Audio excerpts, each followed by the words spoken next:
I'm Molly Kimball. Welcome to Fueled, a wellness and nutrition podcast. I'm a registered dietitian and nutrition journalist with a passion to help people live their strongest, healthiest life possible. In my weekly TV segments and columns, there's a limited amount of time and space to cover everything, but there's so much more to share. This podcast is my opportunity to dive deeper into the topics you want to know about. Today's episode is an interview with Frances Frei on leading with trust, love, and belonging. If you're a regular listener of this podcast, you know that we typically cover all things wellness related to mind, body, and spirit. Over this past month of upheaval with coronavirus, I've been thinking about what do I want to hear about? What do I want to learn about right now? And that scope, that definition of wellness and what we need in our lives, it's ever changing and it continues to evolve as we grow and we evolve throughout this journey. And one thing I've been thinking about a lot is how will all of this change us and how it's already changed us both professionally as well as personally. When it comes to leadership, for example, so many of us are in roles that look very, very different than before. Many who weren't in management roles before now are, and they're learning to navigate this, and they're often learning to navigate it just on the fly. And even within our own households, we are now managing our homes and our families and our relationships with our quarantine mates in very different ways than we're accustomed to. So one big question that keeps coming to mind, whatever type of a situation we're leading in, is how can we be truly effective with all that's going on? How can we maintain and build trust with those that are around us with all of this fear and uncertainty that's hovering over so many of us? And this is precisely what today's guest, Frances Frei, will be guiding us through. What's different about leading and guiding people now, and what's the same? What are the fundamentals that we need to know in order to guide and lead effectively, and especially leading with trust and love and belonging? Because trust is a foundation of everything that we do. So how do we earn the trust of those around us? What are we doing well? What do we need to improve upon in order to truly deserve this trust? Every single one of us can benefit from Frances's insight. I am incredibly honored to have her join us. Frances Frei is a professor of technology and operations management at Harvard Business School. She also helps to guide and advise individuals and companies like Ochsner Health here in New Orleans and other companies like Uber and WeWork. She has a book coming out on June 2nd of this year, 2020. It's called Unleashed, the Unapologetic Leader's Guide to Empowering Everyone Around You. Or as her subtitle is, she prefers to call it, How About Now, which you'll hear about. I'm including the pre-order link to this in our show notes. You can pre-order it now and guarantee delivery by that launch date of June 2nd. And if you're already familiar with Frances Frei, well, then you know exactly why I love her. And for those of y'all who aren't yet familiar with her, you are in for a really special experience. I've been fortunate to have the opportunity to experience Frances's presentations on 2 different occasions as part of our leadership meetings with Ochsner Health. And everyone I've talked to who has heard her speak is just crazy about her. Her presentations, they're more like immersion workshops. They're like hanging with your best, funniest friend while you're also soaking in some amazingly useful content and tools and things that you can immediately, seamlessly incorporate into your daily life, professionally, but also personally as well.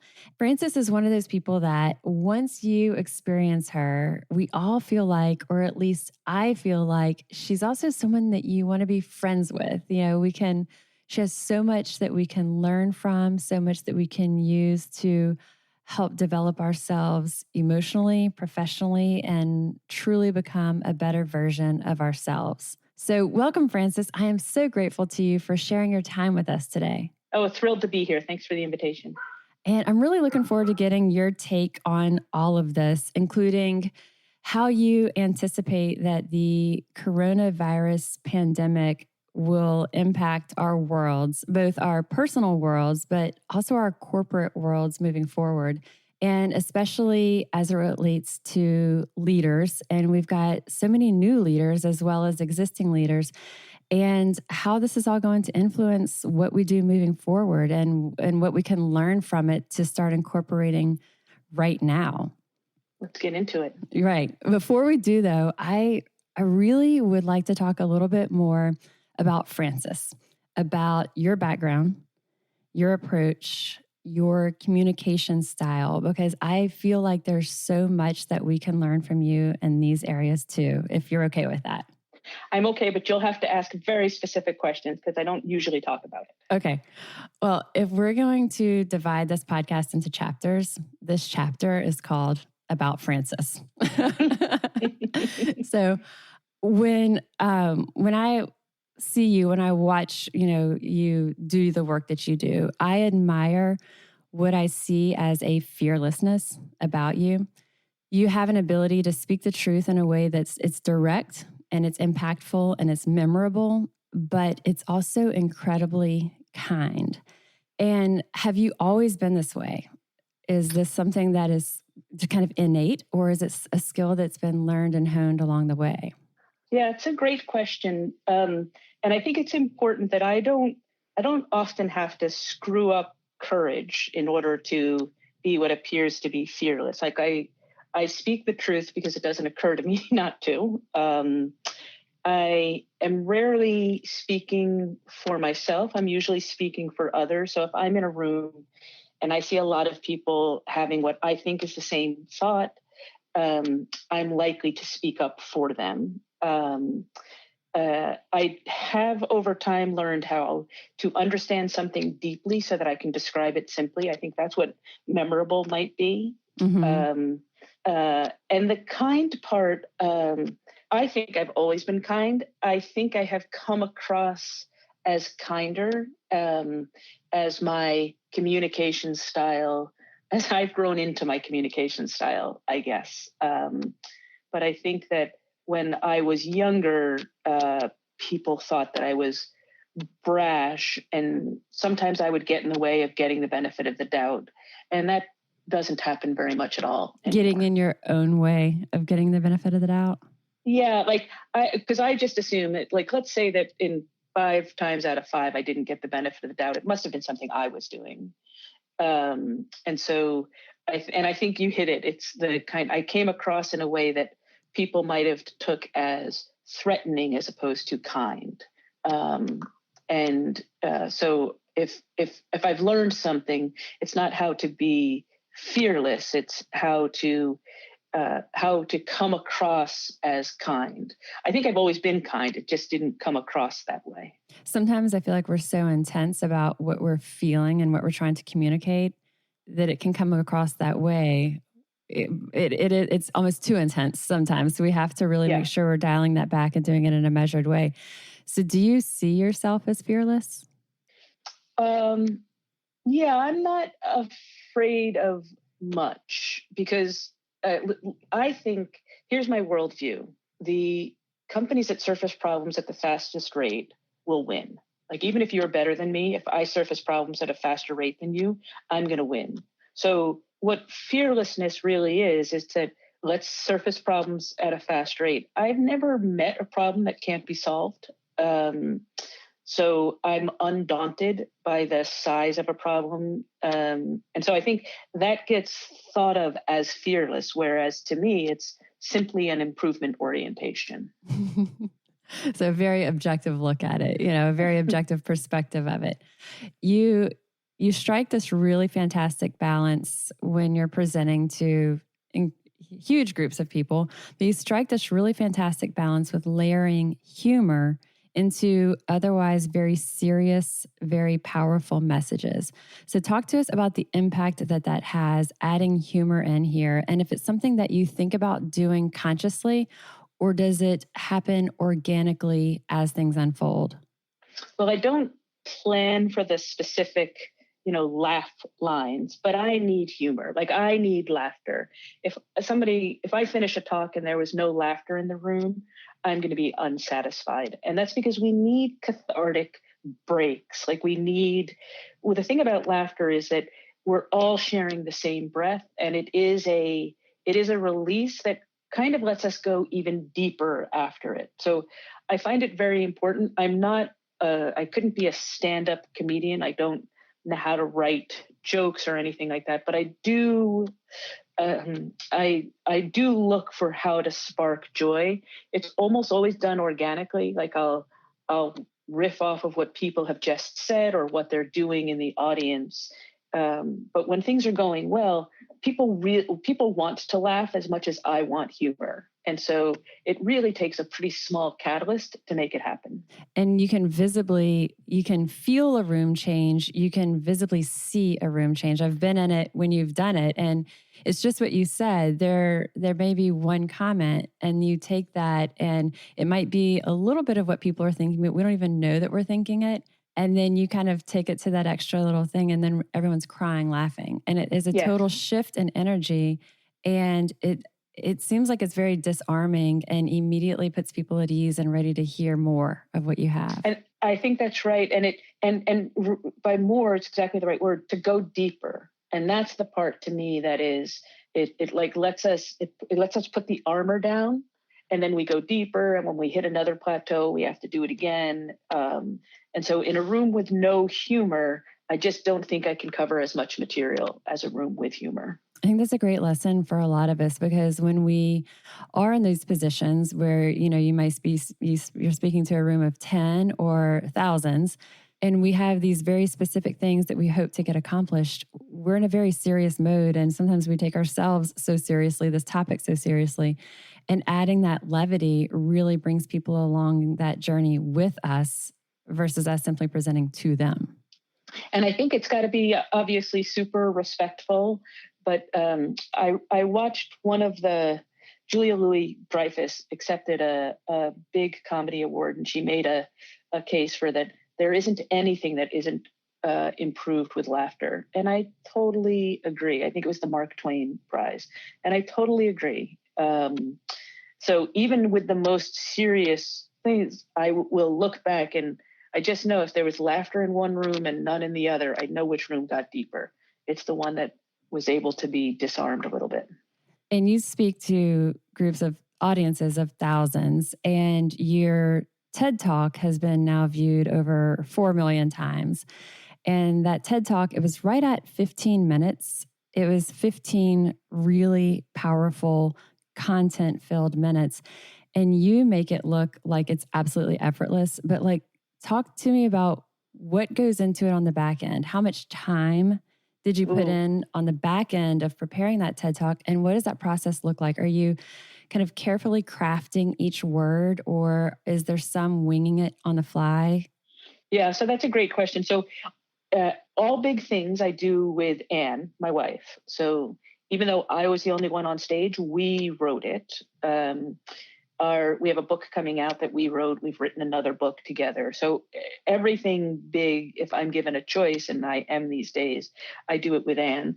So our process was that I would write at night, hand it off to her in the morning. She would write in the morning, hand it off to me at night. And so we got into a really beautiful rhythm. And then the week of the TED Talk, I think I was giving the talk later in the week. And so I was planning to go to other TED Talks. I couldn't. I would just go and practice early morning because I had never given a live scripted talk. So the part that scared me to death is I'm supposed to say words I've already thought of. And that's not at all how I prepare. I prepare deeply, but then I have faith that whatever comes out will be fine. And I react to the people live. So I was quite stressed about doing it. I would say that I didn't match the script as much as most people match the script. But for me, it was awfully on script. But there was one side effect that if you watch the TED Talk on 2X, you'll get just as much content. That is, I inexplicably slowed my voice down. I noticed it. I have never spoken so slowly in my life. I don't know what came over me. So I think it's a 7-minute TED Talk stretched into 14 minutes. I was like, watching it on 2 times. What do you mean? Yes, fast forward. Like you could, yeah, fast forward. Yeah, you won't miss a thing. I was like, is that a new tech term? 2 times. But I did notice it. I wonder if part of it was your nerves and it was a carefully measured. Yeah, and if I did it again, I wouldn't do it that. I would just be me. I wouldn't tell the folks at TED, but I sure wouldn't go with a script.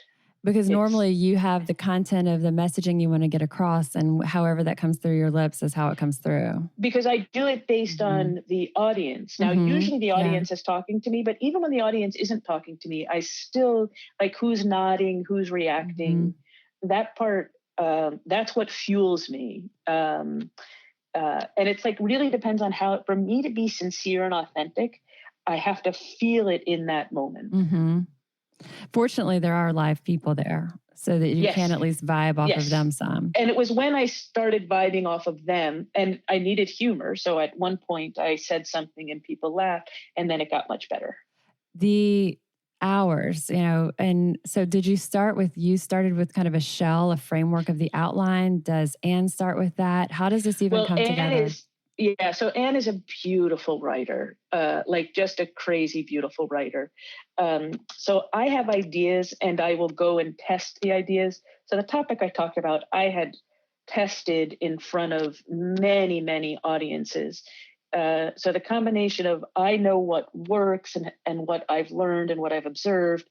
Anne is really smart and a beautiful writer. And so we would just keep iterating back and forth along that. And she would write, and then I would imagine you would speak the words out loud as you're editing. So you're hearing what this flow is. Yeah, so she's a beautiful writer. She says I'm a really good editor. I'll take it. But it's because I'm speaking it that I can tell when the words work or not. And looking at the preparation, it was, I would imagine 100, if not more hours going into a 15-minute talk. More. Yeah. So intense preparation so that we can do what looks absolutely effortless. Although slow.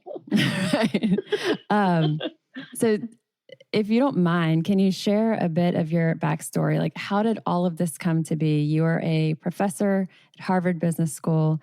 You have a wife who's also your best friend and business partner. You're a mom to 2 sons. You have a career, a profession that allows you to use your influence for good. Kind of where did this all come about? How would someone who's looking at this, where did it all start? I think probably like it does for most people, which is no clue that this is where it was going to end up. And probabilistically, the likelihood was you could round it off to 0. So, unremarkable, not filled with much ambition around me. The distinguishing features about me growing up is that I really loved sports and I was good at math. So those were the 2 things that were well understood. I was not a great student. I was smart, but I just wasn't very applied. I got bored with school and a lot. When you said that you weren't filled with much ambition around you, do you mean you weren't filled with much ambition, or you weren't surrounded with it? Yeah, that's a great question. It turns out I had a lot of ambition. I think the distinguishing trait of me versus my family and my neighbors is I probably had more ambition. But like even in my home, of which there were 6 kids, so there's a lot of us, but I'm nowhere near the funniest person of my siblings.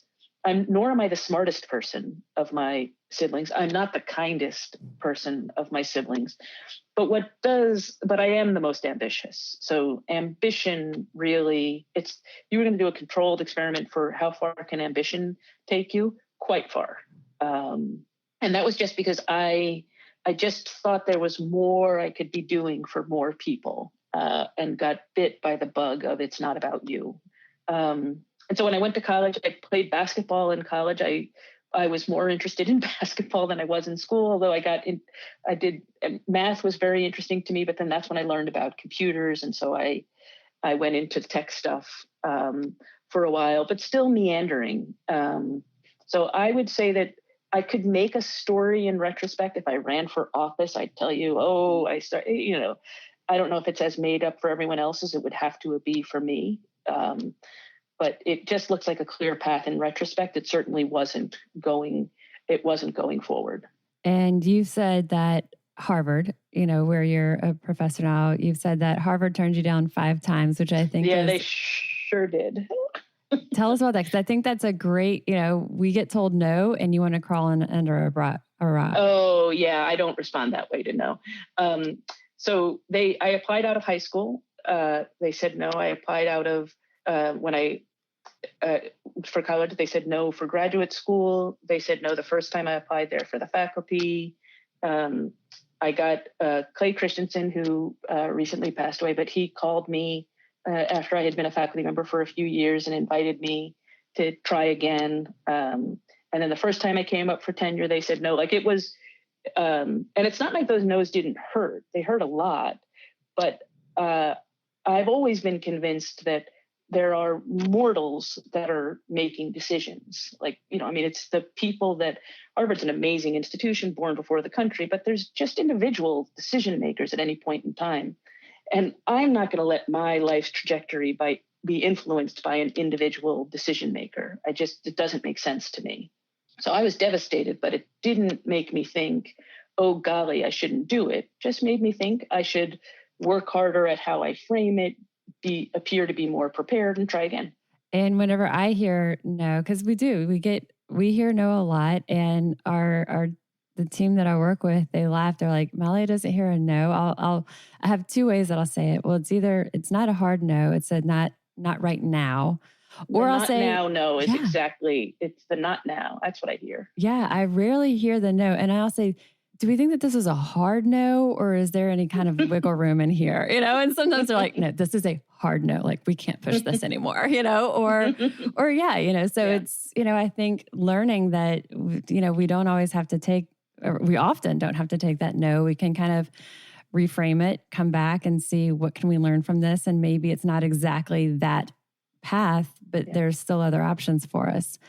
I mean, there's a myth out there that some people go through life with all yeses, and then their first no, they crumple. I don't actually know any of those people, but I could imagine if you only heard yeses, you wouldn't be prepared for no's. I got no's early. Agreed. And so it's not now. And I don't blame the decision maker. I think, what can I do differently?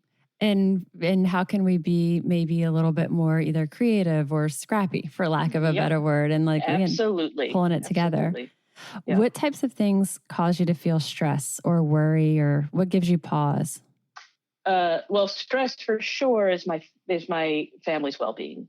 So I would do anything if I could have the magic wish of my wife and kids would have a long, healthy life. I would give whatever upfront payment one needed for that. So that's where the majority of my stress comes from. Probably because it's also less in your control. It's completely not in my control. Mm-hmm. And then I do comical things to act like it is. Often at 2 a.m, often involving Amazon. It's embarrassing. But what kind of purchases do you have that are? Oh, it's ridiculous. It's ridiculous. So even now, like, the kids are, the kids can't be with us because of it's still fear of contagion. So they're with their beloved nanny. I have so many tissues and kind bars, and that you could pour liquid cement on all of our windows and doors, and we're fine for 6 months in here. I think I'm doing that too. I find myself hoarding a bit on things that I didn't used to. Oh, we don't do it. We're not hoarders at all. Ever. And I have just gone crazy. Yeah. Now, I will admit, I did, before I knew you weren't supposed to, I did it on N95 masks, and then word came out that you weren't supposed to, so I stopped that. You're like, I'm sorry. I'm sorry. I didn't know. I just knew go to the safest thing. But I'm the amount of gloves that it's just, so because it's not in my control, I overindulge like a maniac. Yeah. So that stresses me more than anything. And then other things, I'm teaching right now. My last class is next week. I really want to make sure that the students got something out of it that will stay with them for their lives. And so I spend a great deal of time thinking about how to curate that and what to do there. So how to give your best for people who are coming to you for that. Have them receive my best. Mm-hmm. And when do you second guess yourself, or do you second guess yourself? Oh my gosh, every day. Okay. Every day. So I have a ritual that after every event, so I believe in the power of positive reinforcement. So as I said, if I improve at a faster rate than you, I'll win. So I know that there are two ways for me to improve at a fast rate. One is if I surface problems at the fastest rate, I'll win. And two is if I give positive reinforcement, because positive reinforcement tells us what to do repeatedly. And when we get to know what subset of things to do repeatedly, we improve at a faster rate. So organizations that improve at a faster rate win. The way to do it is surface problems faster and give sincere and specific positive reinforcement. I know these things to be true, just as I know that we breathe air. So my trick, like when you say, how do I second guess myself? Well, every time I have a class or a meeting with anyone, right afterwards, I say, okay, Scooby Snacks. Now, Scooby Snacks is my word for positive reinforcement. And I want it, if someone says, oh, I loved this, I will say, what did you specifically like about it? So I always ask follow-up questions so I know what to do repeatedly. And a lot of people are trained to say the constructive advice, what to do differently. I'm completely uninterested. Maybe later, after we have a foundation of trust, will I start listening to your constructive advice. But in the beginning, it's plenty for me to know which things. Now, there might not be very many things to give positive reinforcement on, but those are the things I really focus on. So every time I do something, I look to get better. The way I get better is to get Scooby Snacks. And what if you don't have someone around you to give those Scooby Snacks and it has to come from within? Anne tells me I'm perfectly self-soothing. So you'll kind of go through and Absolutely. Do a recap in your head. And then I'll give myself the Scooby Snacks and then I'll report on them later. Which is, I had a conversation yesterday and I stepped away from the conversation and I thought, did this come across as I wanted it to, or did this, I thought through it and I had some doubts about it. And so if you have those doubts, you'll immediately start to think about what the positives were that you want to. Well, here's the thing. I think you need training. So you should be in a 5-to-1 ratio. You need 5 sincere and specific positive for every 1. What would you do differently? Okay. So I think you want to train yourself for what were the great things. And after you've done 5 of those, you're allowed 1 doubt. And then you have to do 5 more specific. It requires a little bit of training, but once you see that the payoff is that you improve dramatically faster, you're going to be totally hooked. All right. I like this. I think that's a whole nother podcast too. and a few more Frances questions. What drives you? What do you thrive on? Like what just energizes you? The limitless potential of the human species. And tell us more. Everywhere I go, I see that every one of us has a better version of us that could show up tomorrow. Every one of us. And I think it's a pebble that's in front of us, not a boulder. And so what drives me is that you might see it as a boulder. I see it as a pebble, and I'm going to help you sweep it away so it doesn't require me, so it's swept away, and that you no longer are being artificially held back. So looking for ways to effectively help all of us help other people thrive and teach other people how to help other people thrive so that we're not artificially held back. Mm-hmm.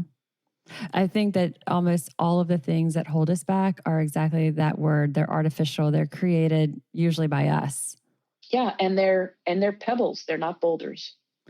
Talk to me about fitting in. And the idea of coaching someone to fit in or kind of are trying to. Yeah. So fitting in is terrible, but good people have been coaching other people to fit in for a very long time. I don't want you to feel shame about what you've done in the past. I just want you to stop it. Immediately. Immediately.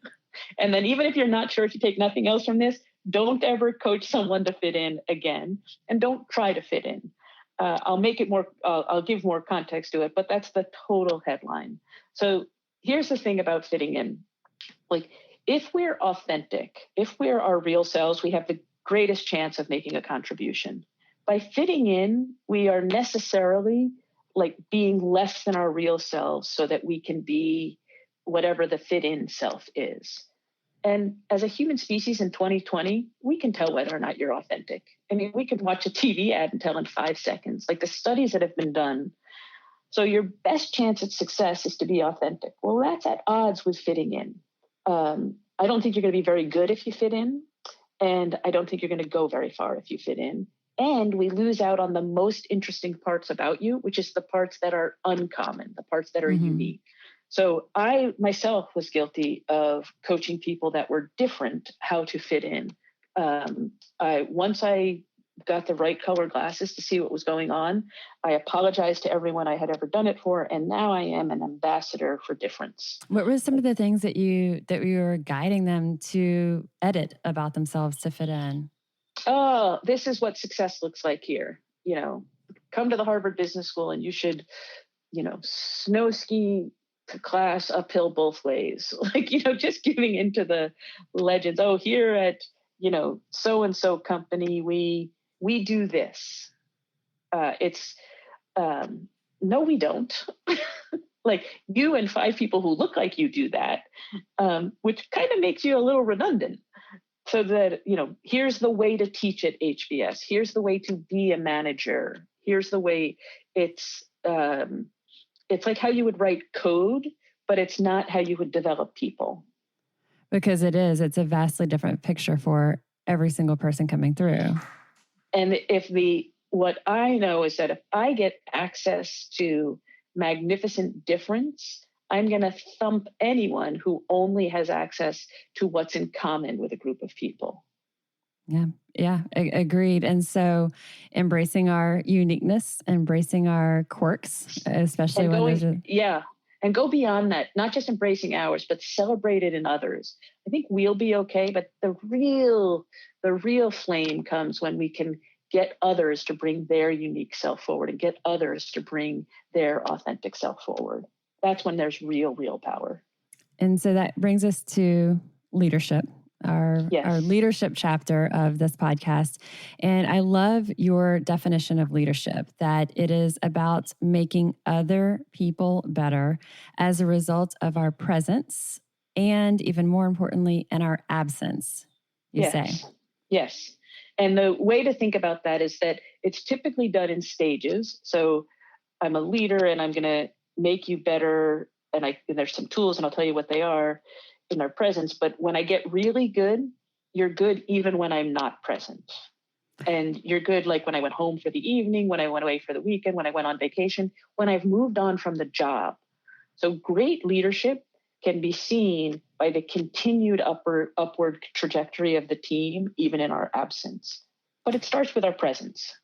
And the way to think about our presence is that, the foundation is trust. And you've heard me talk about this a lot. It's the first main chapter in our book.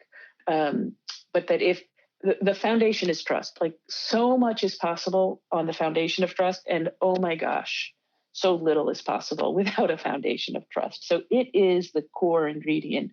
And what we figured out, what I feel very grateful to have figured out, is that trust isn't this monolithic thing, because if it were, I wouldn't know how to move it. How do I become more trusted tomorrow? I don't know. Oh, wait, we actually can see that there are 3 component parts of trust. And the beautiful thing about each of those component parts is they're each actionable. So this component part is wobbly. Let's fix that one. Oh, no, it's this one in this context. Great, let's fix that one. So that understanding that we can build trust through its component parts, that was like the most amazing insight that then let us layer on.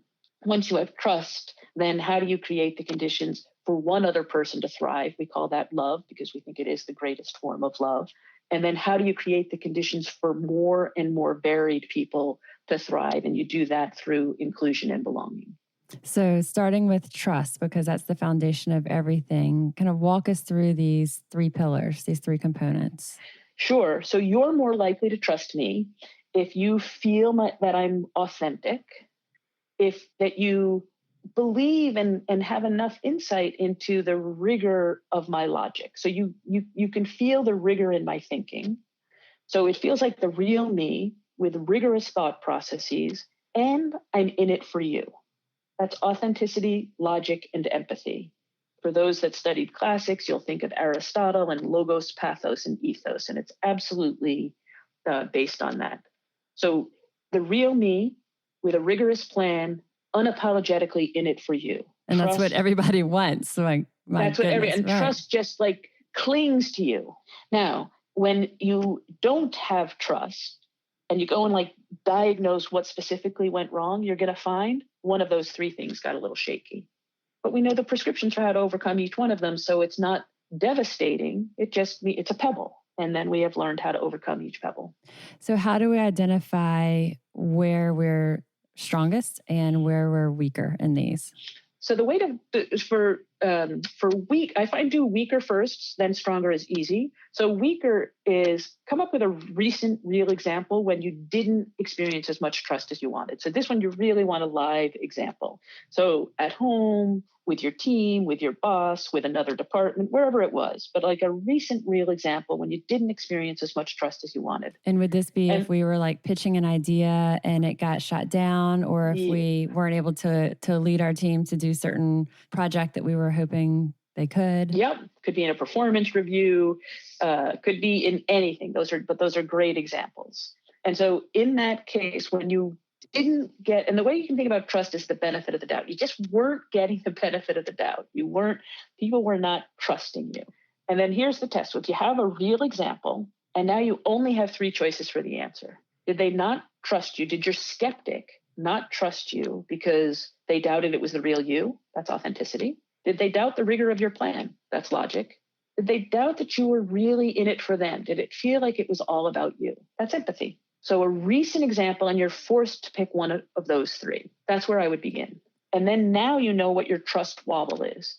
And then we can overcome any wobble. And I'll get to that in a moment. But that's how you diagnose the wobble. And then after you do that, then ask yourself, okay, which of these three, authenticity, logic, and empathy, is always with me? I mean, I couldn't shake it if I tried. If I get woken up at 2 a.m, it's there. That we call our anchor. And what's really important is that we give people advice all the time, and I love it. But from a trust perspective, we should only give advice from our anchors. So if my anchor is logic, I should definitely coach you on how to be more rigorous.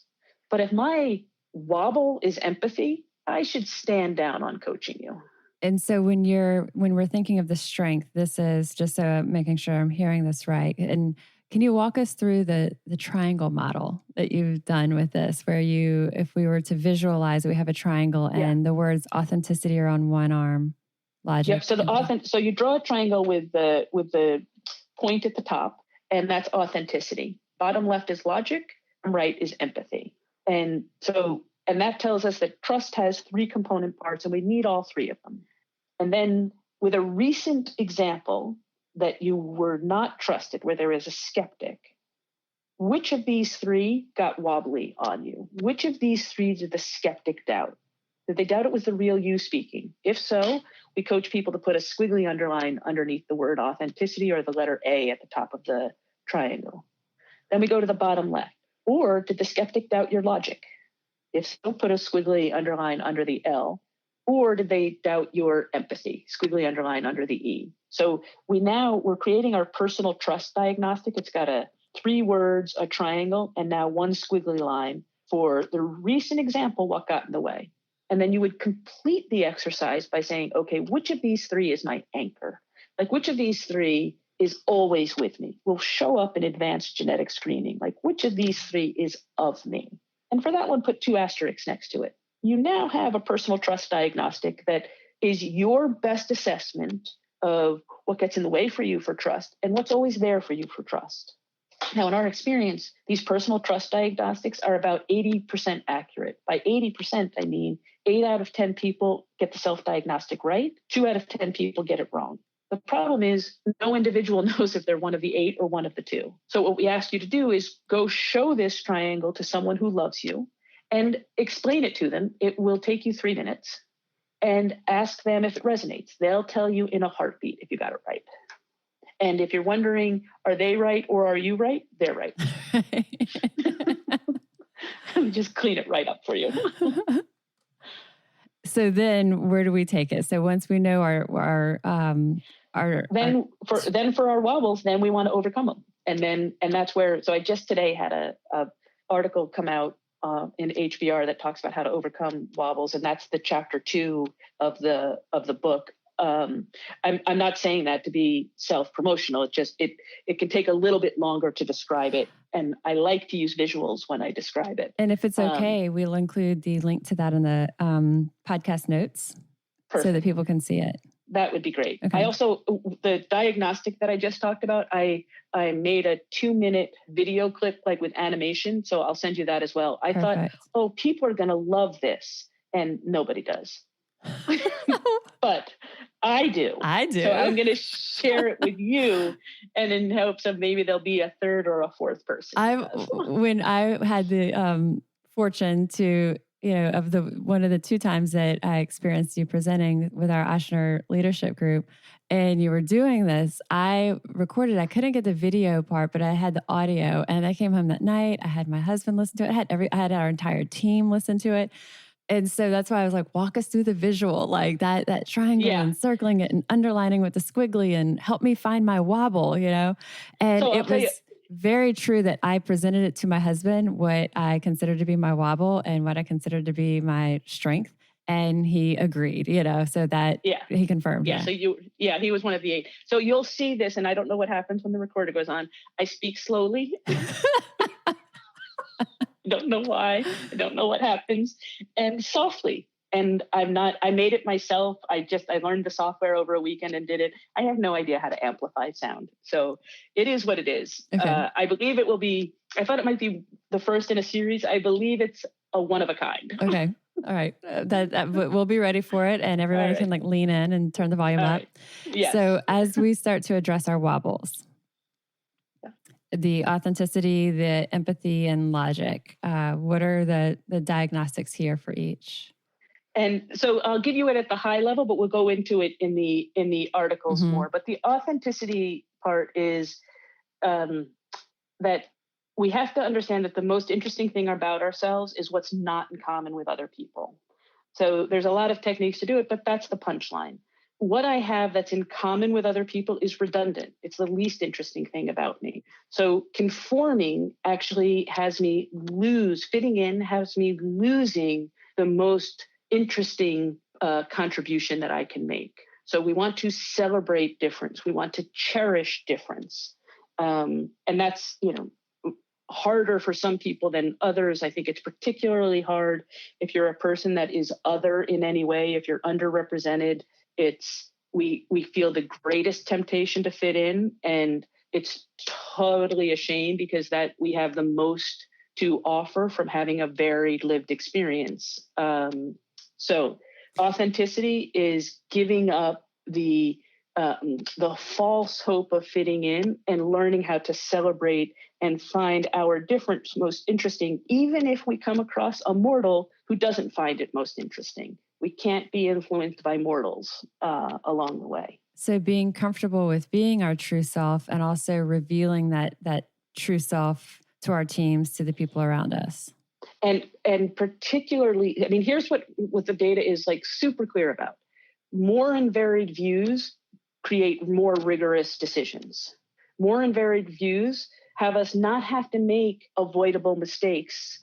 So like more and varied wins, and yet it's the people that are more and varied that we have somehow created a concoction that makes them less want to be themselves. That's what we have to overcome. So if you're someone who is other in some way, I want to give you the courage to understand that the unique things about you are the most interesting. And if you're on a team and you're like all set, and there are teams where there are underrepresented minorities, for example, do everything you can to encourage their authentic selves to come out, the opposite of fitting in. Mm-hmm. I think a huge takeaway for everybody. And then logic. So logic is a super fun one, because logic, it could have two causes to it. So one cause of logic is, you know what? I don't have very good logic, and I am communicating that perfectly. And there, the prescription is rather straightforward, which is, if I don't have very good logic, chances are I'm talking about something outside of my knowledge space. So if you could represent your knowledge space with a square, just talk within your square. There's no wobble like within your square. It's when you get talk outside of your square. Now you think, okay, I'll just do that. But here's the challenge. We get asked questions beyond our square. And so we're getting tempted to talk about things that we don't know well. We're getting lured into logic wobbles.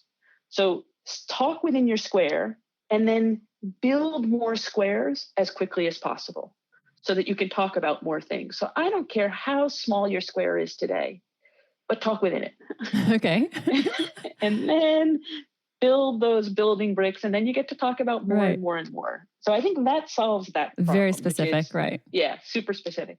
The other one is more tricky, which is, I have very good logic, but I'm losing you in translation. I'm losing you in the communication part of it. And here, what we have found is that there are, in general, two magnificent communication styles. One is what we call storytelling, which is you take us on a journey and it's just super magnificent, and there's suspense and nuance, and then you ultimately get to the point. And I think like the most beautiful storytellers in the world all use that same way of communicating. And you can do that with an upside down triangle. So the base of the triangle at the top, the point at the bottom. Just imagine yourself meandering through. In a professional context, it could be you add context and nuance, and then this is what I was thinking, and then I got buy-in from other people, and you could just fill in all of the richness until you finally get to the point. That's one style of communicating, storytelling. The other style of communicating is you flip that triangle so that the point is at the top, and it's start with the point and then give the supporting evidence. If logic is a wobble, and it's for the reason that we just said, which is, I have good logic, but I'm losing you, chances are you're a storyteller. And every time you meander and take a twist or a turn, you risk losing people. If we're honest, we probably risk losing ourselves. I know when I've put myself on a self-tangent, it is super hard to recover from live. So if you're a storyteller and you have a logic wobble, the prescription is actually quite straightforward. Just flip the triangle up. Instead of taking us on a journey, start with the point. The beautiful thing about this is that I start with the point, everyone knows what my point is. And then I give the supporting evidence. Even if I lost people in the supporting evidence, they know what my point is. The danger of the storyteller is that when you take us on this journey and you lose people, by the time I get to the point, could be that there's nobody in the room listening to me anymore, and I will be completely disassociated from the point. So I could make a great point in a meeting, and then someone else makes the exact same point, and they get credit for it. And I am furious and thinking that there is a conspiracy going on. Right. And you know what? This happens all the time. Maybe there is. Right. It happens all the time. I find a tragic amount of the time, it's that I lost everyone. Somebody snatched the unclaimed good idea, and they started that point with triangles up. So this entire part was my wow, huge light bulb. I've been holding back I've been smiling hugely as you're speaking and trying not to laugh, because during your presentation about this, I am that storyteller. And I have that long, windy road, and I want to give you all the background information and then the side story and how this ties into this. And then I get to the point. One of our key leaders was at the table with me during your presentation. We were crying, laughing. She's like, you're the biggest. I will forget what I was going to say. Self-tangent. And I mean, crying ourselves laughing. She's like, this is you. And I'm like, this is me. So one of your things that you say to guide people like me when we're in meetings is to make your hands into the shape of a triangle and then gently, discreetly bring it up. And you're telling them triangles up. And what I love about it is, because, it can make you crazy when there are storytellers and they're losing everyone. And so you could be like, passive aggressive, but here, like broad smile, communicating, I love you, but super discreet from the point of the triangle down to the point of the triangle up. Just, super subtle, nonverbal triangles up. And our entire team uses this now. When we have interns who are joining us for, a week or a month or a couple, they'll always, what does triangles up mean? And we tell them. It's a beautiful, it means that we have more trust in this team. It's very true. And no one takes it personally because we know that we all do it. It's an act of love. It's an act of love. Yeah. It's not judgmental. So I think that's gigantic. But I think the logic wobble being the way that, okay, we have the quality of the logic is there. Yeah. It is our ability to communicate it. Simply a communication. Faltering. And it's the simplest fix. So of all the ways to fix trust, this is by far the easiest. It's triangles up. And save your storytelling for later. And save it for later, like dinner. For wine, for a fire. When we're riveted. And have the time. The reason this was such a key for me was the example you gave is when you're in a meeting and you've got someone's time, you've got whoever you're talking to that's in your senior leadership or whoever is in your life that has very minimal time. And we need to get to that point quickly because their attention span may be 30 seconds. That might be all the time that we have.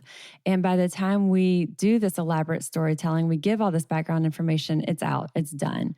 And so nobody's even listening. No, in fact, they've taken the microphone away. Right. And so I think that was one of because it is my personal wobble, it was my biggest takeaway for this. But what I love about it is that, you saw me speak, you didn't talk to me afterwards, and you fixed it like immediately, and it's now permanently fixed. That's like the part to me that is so awesome about this. Well, it's not permanently fixed. I do continue to work on it, but but you don't need any more education. Like it's like you have the permanent insight for it now. And it's become our culture. It's just a practice. Yeah. Mm-hmm. Yeah. So the third, we talked authenticity, we talked logic. The third is empathy. If this is your wobble, I would think this might be the hardest to change. I think authenticity is probably the hardest if from watching and observation, but empathy is, it's really, I'm just too preoccupied with myself in ways that I don't even know are preoccupied with myself. The simplest example, when we used to be in physical meetings together, and back in the day, and a person is speaking in the room, and if an anthropologist looked around the room, they can tell who is locked into the speaker and who is locked into themselves. The people that are locked into the speaker, they're looking at them, they're giving nonverbal support, they're, letting the speaker see, oh, this resonates, no, it doesn't resonate. Like the other people in the room are in it for the speaker. But you can also tell who's locked into themselves. And when you're locked into yourselves, you cannot show empathy. And the easiest way to see that in a meeting is anyone who happens to be looking down. So you're looking down at your phone in a meeting. And you might have all kinds of good reasons to do it, but you are not displaying empathy and you are not building trust in that room. And it's an enormously wasted opportunity. So we have to go from ourselves, look up and look at the other people that are speaking. That's when we reveal empathy. And we reveal a lack of empathy anytime we signal to the world that I am more important than we. This is important at home as well, not just in meetings. It's around anyone in our lives who matters to us. And here's the thing. These are the three ingredients. You don't have to go look for a fourth or a fifth. These are the three ingredients. They work everywhere, but you'll see different manifestations of them at home, personal, with your kids. But it isn't any more complicated in terms of the scaffolding, but of course the contexts are going to be harder. And it can be something I would imagine to practice in our home, even maybe to get a little comfortable with it, practice it in our home. It can benefit us there. It can benefit our entire family, other areas in our community, and in our work environment. So it can kind of span through our entire culture of our community, not just our work lives. And we've done this work a lot with teens, and they probably absorb it quicker than any other demographic. I think it's a beautiful thing too, to start to bring this culture into there as the trust and building on this foundation. So we've covered a lot on trust, and I know our three elements of leadership: trust, love, belonging. How do we move into love, especially in a corporate world? Yeah, so love is, and we didn't start by calling it love, but at the end there just was no better word for it.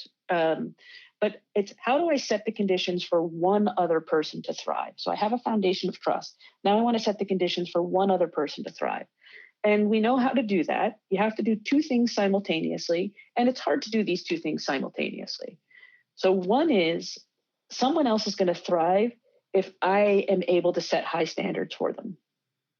Said differently, very few people thrive in the presence of low standards.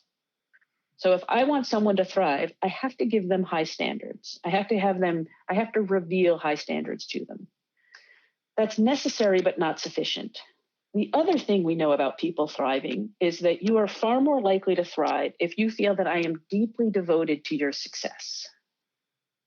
So people tend to thrive if I'm deeply devoted to your success. If people get the sense that I don't care very much about your success, they are likely to achieve less. So people thrive in the presence of high standards and deep devotion. So you could just say that's the period, that's it. The challenge becomes as human beings and human nature, these two things tend to trade off against each other, even though they needn't. That is, when we're setting really high standards, we somehow block ourselves from revealing our deep devotion. And then maybe we get feedback that, setting high standards, you're a taskmaster, but people don't like you very much. And then you're like, oh no. So then you double down on revealing deep devotion, and you insidiously lower the standards. And then you're like, okay, I'm liked, people feel I'm devoted, but we're not accomplishing anything. You get fed up with yourself. So then you scramble back up to the high standards, low devotion. And a lot of people spend a lot of their lives going back and forth from those two states. And the trick is, how do I escape from either state to a place of high standards and deep devotion? And if you can do it, we can set much higher standards for people in the presence of deep devotion. We can achieve much more in the presence of high standards.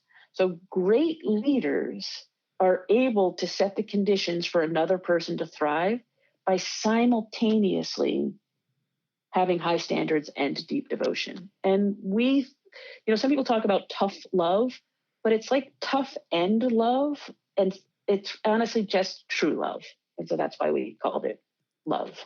Is there a way that you would guide people, like a tip or a trick to how do we keep that conscious focus on that deep devotion? How do we maintain that while we are setting those high standards? Like, what's something that can be that reminder for us? Yeah, and it's each of these things we take, we do a whole chapter on, but I'm going to try to just skim the highlight of it, which is that if you wanted to reveal deeper devotion for someone tomorrow than you do today, one thing you can do is give sincere and specific positive reinforcement, right? Because if I'm watching what you're doing close enough that I reveal I see you by telling you the things you're doing well that I want you to do more of. Mm-hmm. So that's one, relatively easy one. Another one is to ask curious follow-up questions or listen with curiosity. That's super interesting. Why are you doing it that way? That's very different than, hey, why are you doing it that way? So you have to make sure that you put it in the right package. But asking people why they're doing things will also help people be seen. so like the revealing deep devotion, a lot of it is I see you and I'm excited by you as a person. And does that resonate? It absolutely does. And these take time. And I think that's where a lot of people don't necessarily take that time with their team or the people around them, or to think through this, to even think through the sincere, the specific. Yeah. So the thinking through takes time. The practice happens in 5 seconds. Mm-hmm. I like walk around. It takes me 5 seconds to give someone a Scooby snack. Oh my God. It does. Like, oh my God, in the meeting, you totally helped us break through. You brought both of those points together. Thank you. Awesome. That person's going to be better tomorrow than they were today. It took me 5 seconds.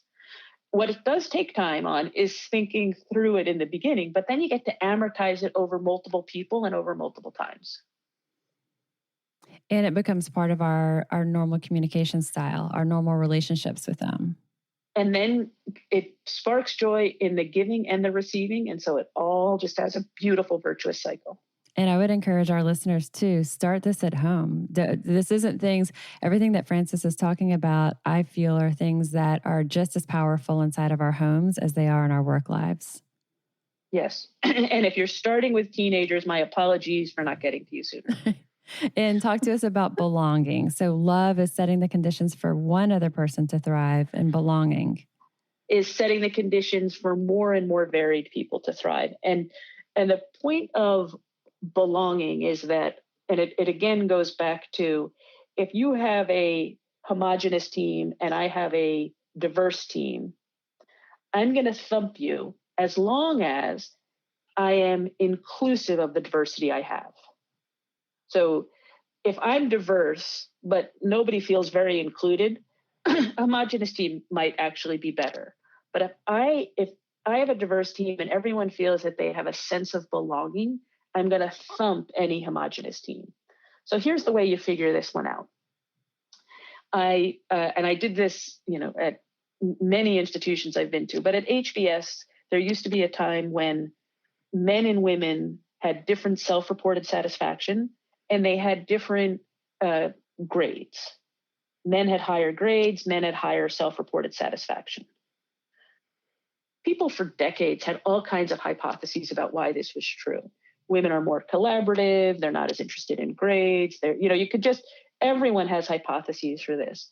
When we set out to say, we actually think that there's probably some pebbles in the way, we set out to address it, and I'll tell you how in a minute, but we closed those gaps so that women don't no longer underperform men at the Harvard Business School.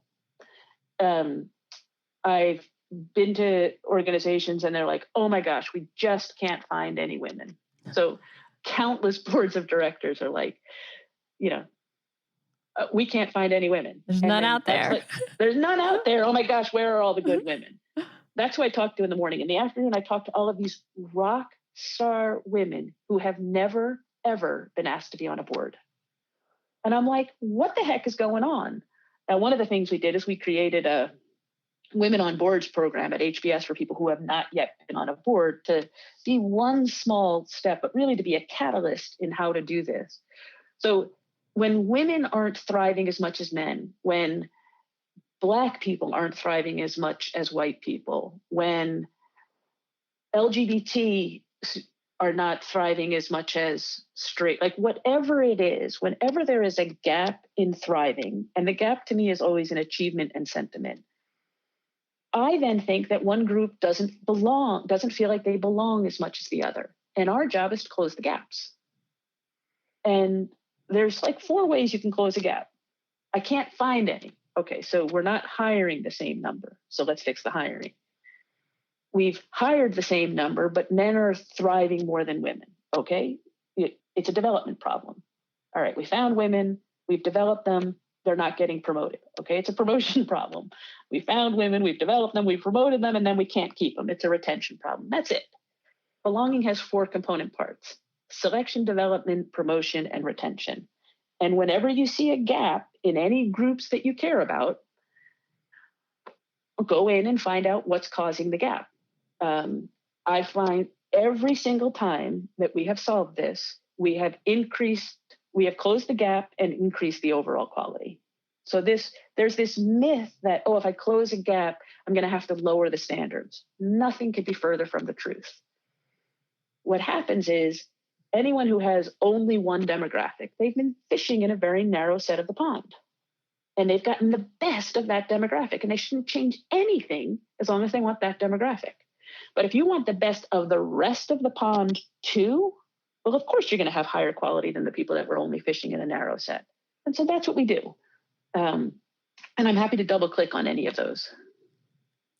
And so looking at these three components, the trust and love and belonging as, truly the core pillars of building true leadership skills to help make others, as you say, better in our presence, but even more so in our absence, and helping to, we want to work on ourselves for the things like our authenticity and empathy and logic, but also using these core principles, trust, love, belonging, and working with those around us to help guide them so that others have faith in their authenticity, empathy, logic, and that they're doing a phenomenal job of telling and sharing their own values. Yeah, imagine if everyone on your team could build more trust tomorrow than they did today. It'd be amazing. The performance of your team would skyrocket. So not only do I want you to build more trust tomorrow, but I want you to be able to teach other people how to do it.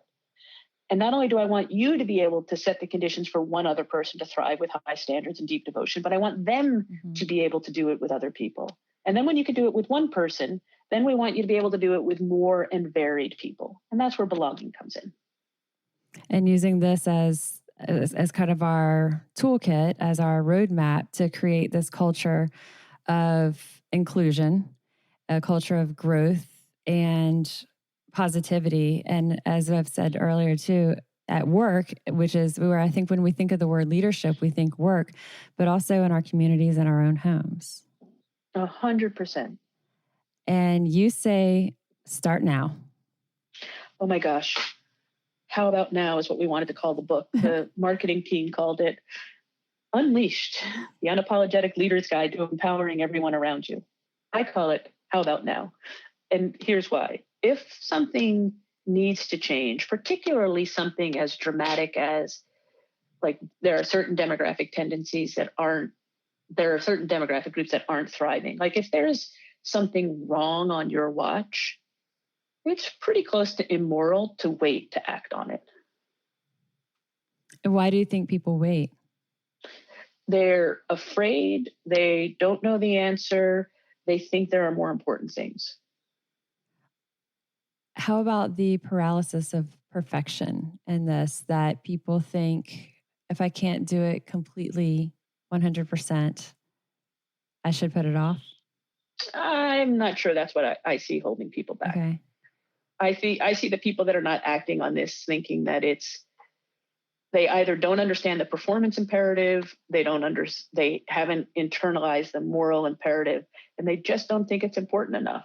And if they were going to start acting on it, they don't know that what they're going to do is guaranteed to be successful. So they're hesitant or reluctant to put that time or investment into it. Yeah. But that's why we wrote the book. We provide the roadmap, and there's not any ambiguity about what works. So it will have taken that excuse off the table. And I don't mean excuse, that sounds pejorative. I mean, but everyone will have the roadmap. But it is an excuse. It's a reason. We could say the word reason. We could say excuse, yes. Whatever it is. I like reason. Reason is more positive. See, I'm trying to be kind. You are kind, but yes. So transitioning to this new normal and taking all of this as kind of our guideposts for this new normal, let's talk about the current climate of leading and guiding people, especially now in this time of global crisis. What does this look like? What's different about leadership now? What's the same about leadership? So in my experience, the leadership fundamentals are the same. The way in which we practice them are going to be different. So I think that there's even more of an imperative to have goals when we're remote than when we're present. I think there's even more of an imperative to communicate effectively when we're remote than when we're present. So it's not that any of these things are new. We just have to do them differently to allow for the different context. I also think that, this is my first experience of a global crisis, which means every person in the world and every company in the world has license to be different.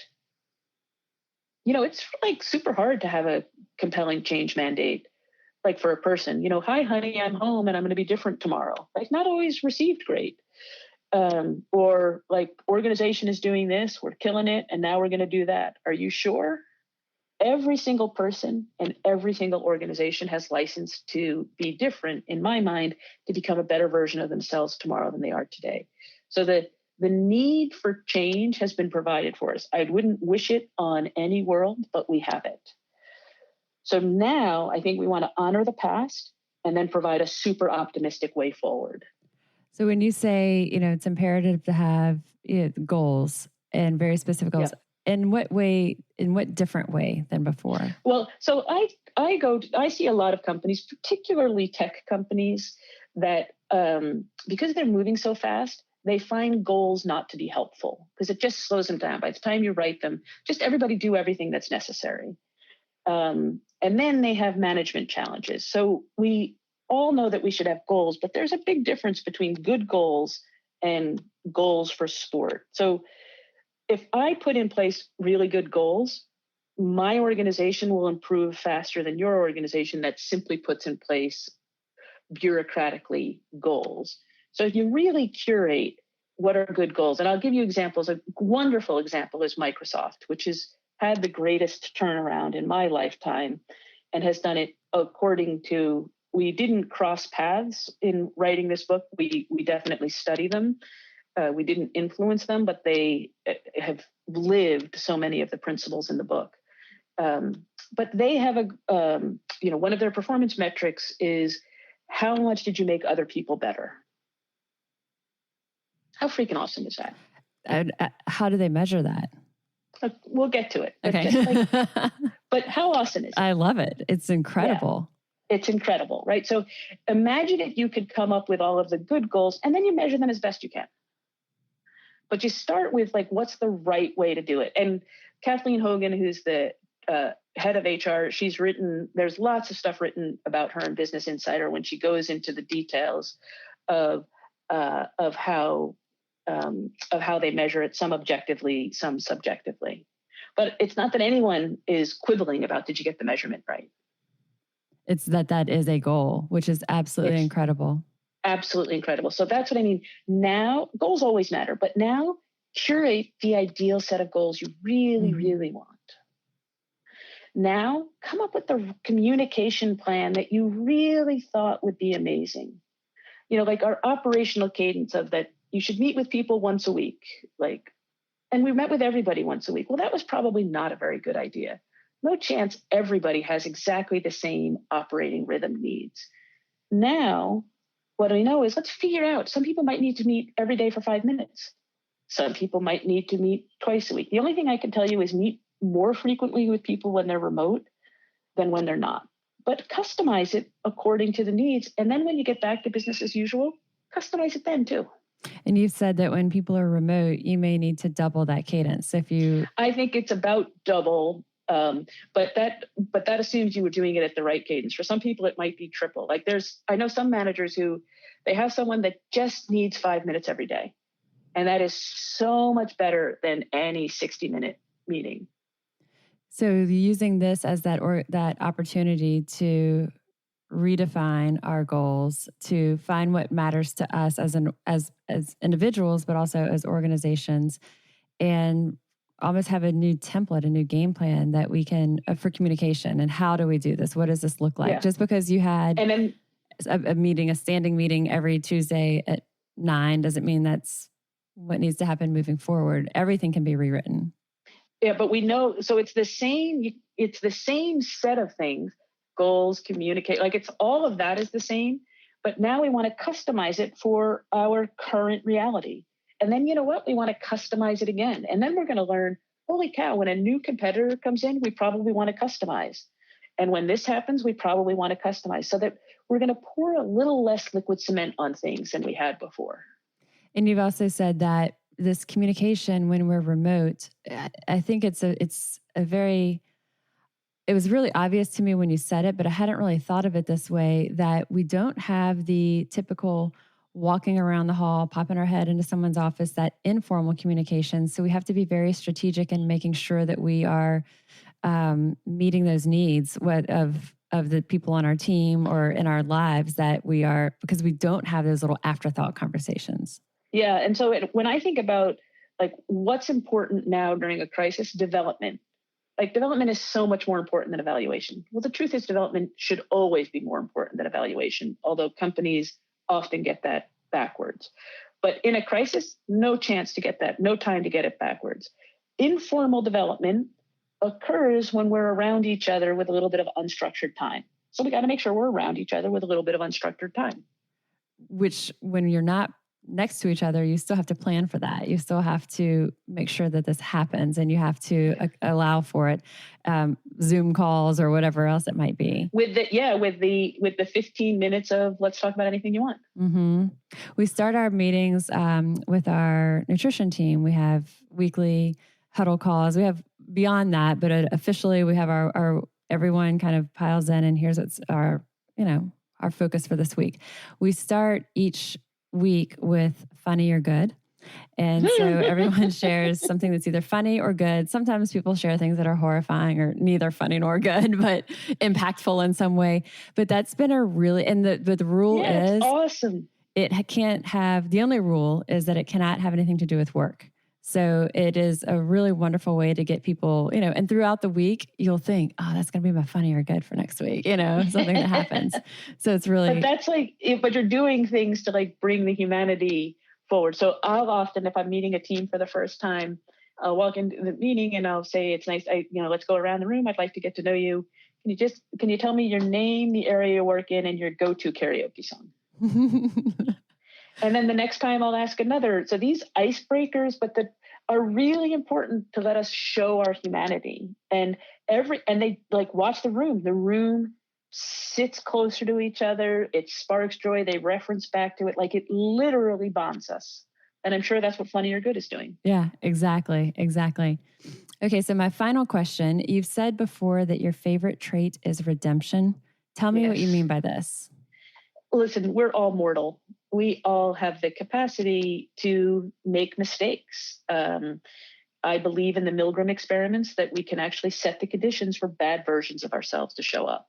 And I don't want to give someone a lifetime sentence for, I believe in the redemption of people. Now, of course, there are some things that are over the line, but in business, for the most part, when I see that there are bad acts, I find it's very, very few bad people behaving badly. It's mostly good people behaving badly. So if it's bad people behaving badly, we need exorcism. When I went and joined Uber, there was the news in June of 2017 couldn't have been worse. And, there was 10, 15,000 employees there. I was expecting to find 10, 15,000 bad people. There were 20 bad apples, 20 out of 15,000. And that's what I find everywhere. So I'm not even saying they're bad apples. They're just, for some reason, they couldn't be redeemed at Uber, but it's a teeny number. So redemption is my favorite trait. And I believe that we as leaders can set the conditions for really good versions of people to show up. And so that's what I want to do. And if there's a lot of bad behavior going on, I want the leaders to take responsibility and set different conditions. But I do, in my whole heart, believe very, very much in redemption. And bringing out that better person of ourselves, of those around us, and guiding others to continue to have it expand, that they are in the teams that they interact with, the community that they interact with, that we are bringing out the best version of what people can bring. Yeah, leadership is about making other people better. We're setting the conditions for a better version of people to show up. I think it's the leader's job. With redemption, is there an element of this, of learning or practicing forgiveness? Yeah, I think that forgiveness is a beautiful, beautiful thing. I don't want anyone to give false forgiveness, but as soon as like when Harvard said no to me 5 times, I don't blame the individuals. They did the best job they could. And with limited information, it came to a decision. I think that, I work pretty well at Harvard. I think it's the place I should be. There were 5 sets of mortals that made a different decision than that. I don't hold them accountable. If I did, I guess it would be forgiveness. But people are doing the best they can with incomplete information, and we shouldn't pretend otherwise. So appreciating that effort when we do see redemption, letting it go.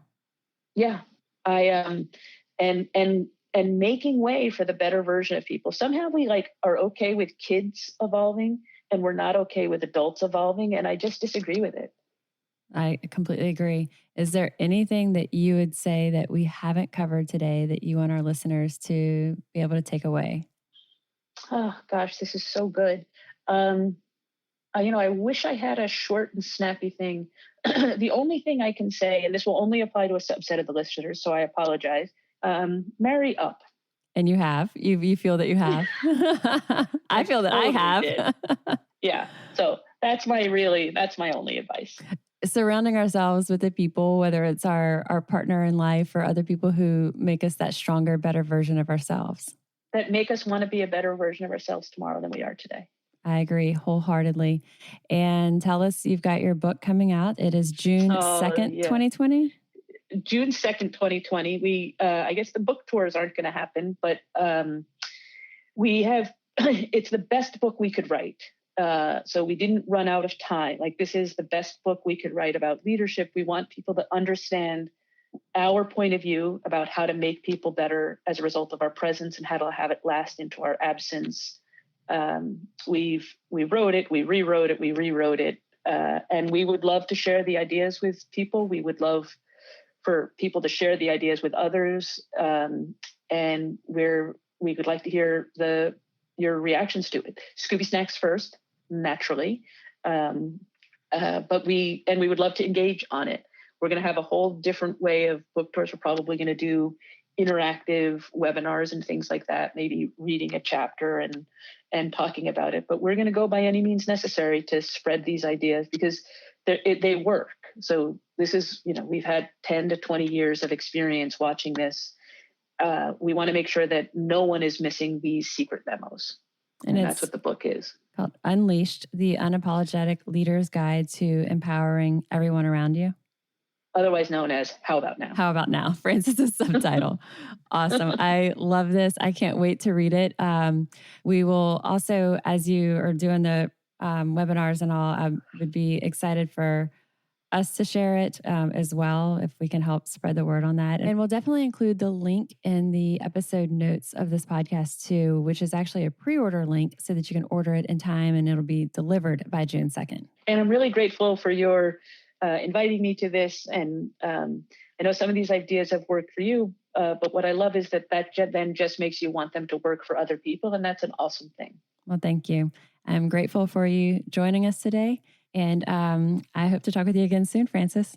I really appreciate it. Thank you. I am so honored and grateful to Francis for joining us today. There's so much that we can learn from her, so much that helps us in our personal lives and also our business lives. Leading and living our lives centered on the core values of trust, love, and belonging. Learning to truly earn and deserve the trust of those around us with our authenticity, logic, and empathy to truly help us and those around us become better, more effective versions of ourselves. And as mentioned, I'll include the links that Francis talked about in the show notes of this episode, including the link to her latest book, Unleashed. And let me know what you think. As you incorporate these strategies into your own life, I would love to hear about it.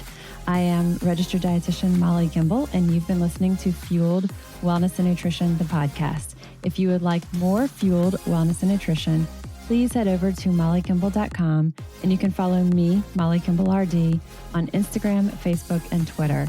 And if you haven't yet, please go to Apple Podcasts and subscribe, rate, and review this podcast.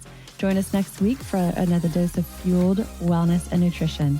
Thanks for listening and stay focused on living your strongest, healthiest life.